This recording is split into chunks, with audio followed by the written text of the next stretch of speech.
The crossing of the Düna took place during the Great Northern War on July 8, July 9, July 19, 1701 near the city of Riga, present-day Latvia. The Swedish King Charles XII was in hot pursuit of King Augustus II the Strong of the Polish, Lithuanian Commonwealth and Saxony. The crossing was easily made, and the coalition troops were quickly broken and retreated. Prelude. During the first year of fighting in the Great Northern War, Charles XII of Sweden had delivered two crushing defeats on his enemies. In July 1700, he forced Frederick IV of Denmark out of the coalition against Sweden, after a brief landing on Humlebach. He then settled to aid the besieged Narva. On his arrival, late November, he managed to decisively defeat the Russians despite being heavily outnumbered in the Battle of Narva, which led to an end of the Russian campaign for the year. Charles then turned his attention against the south and the Polish-Lithuanian Commonwealth to deal with his last opponent, Augustus the Strong. Before going into Russia, the combined Saxon-Russian army of totally 29,000 men had entrenched themselves across the 600-meter-wide river of Düna under the command of Adam Heinrich von Steinau. Orders were sent from the Swedish king to the Governor-General of Livonia, Erik Dahlberg, in preparations for the crossing before the arrival of the Swedish main army.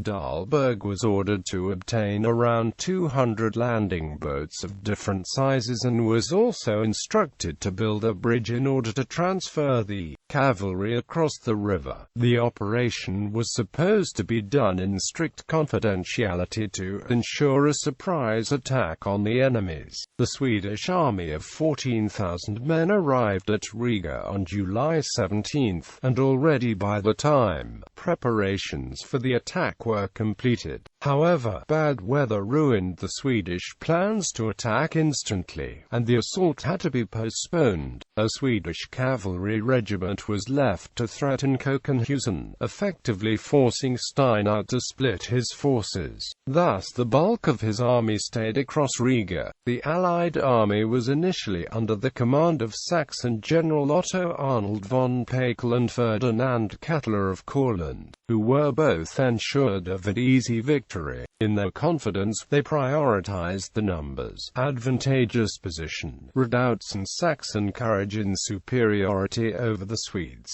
Prior to the battle, Kattler pronounced, even a superior force of 300,000 Swedes would still not be enough to successfully achieve any progress with the crossing. The Saxon army was, however, deployed a distance away from the beach to ensure only a few Swedish regiments to land, before it would massively strike with its full capacity to drive the Swedes back and capture the Swedish king. Battle. During the evening of July 18, a little more than 6,000 Swedish infantry and 535 cavalry troops started to embark the landing boats in silence. Swedish guns from Riga had continually bombarded the Allied entrenchments across the river the same day and would continue doing so throughout the night and landing. After all the troops were embarked, the Swedes first torched some small boats on fire and pushed them out the river to obstruct the view for the Allies with the deception. Then at 4 o'clock in the morning of the 19th, the attack began. During the halfway reach, when the landing boats had gone around the island of Fossenheim, they got discovered and fired at. The 4 Swedish floating batteries returned fire, and after half an hour the Swedes reached the beach and was immediately thrown into fight against Saxon scouting patrols.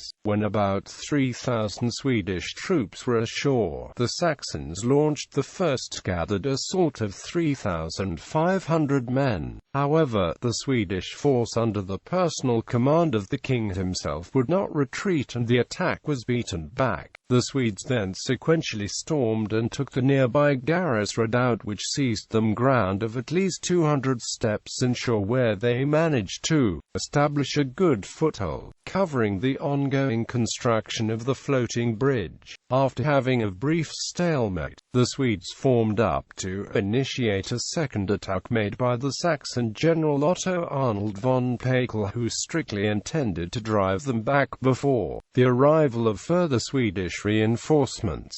This attack, as the previous one, was repulsed. By this time the Saxon general Adam Heinrich von Steinau returned from Kokenhusen with large reinforcements and gained the command. He ordered a third assault on the Swedish stand, which at this time had almost every man ready from the landing. Since the Swedish left flank was protected by the river, Steinau gathered his cavalry in an attempt to attack the Swedish right, which was rather unprotected. The attack had some success at first, but was subsequently beaten off after an ongoing attack in the rear by the Swedish cavalry. At 7 o'clock in the morning, Saxon commander Heinrich von Steinau went for a council of war with his generals and decided to withdraw from the battle. Another wave was thrown at the Swedes in order to cover the retreat. However, bad weather prevented final constructions of the bridge, which denied the crossing of the Swedish cavalry, and so August II slipped away with his army. The Swedes lost 100 men dead and another 400 wounded.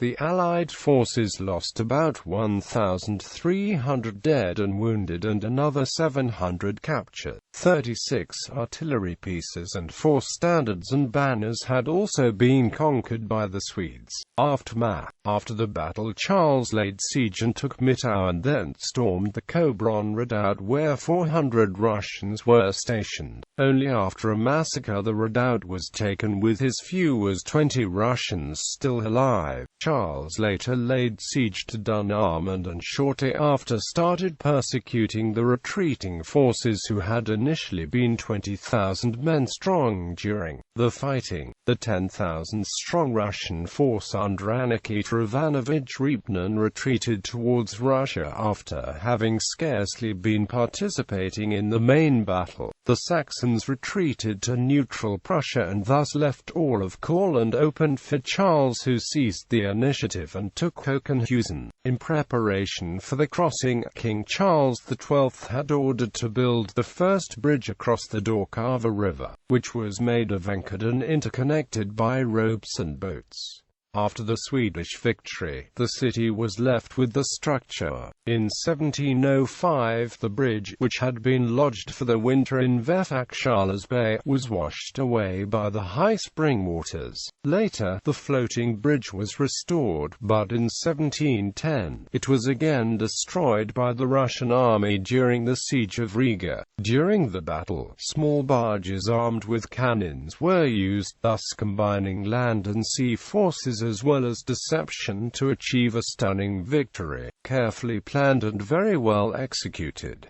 Participants included Otto Arnold von Pakel,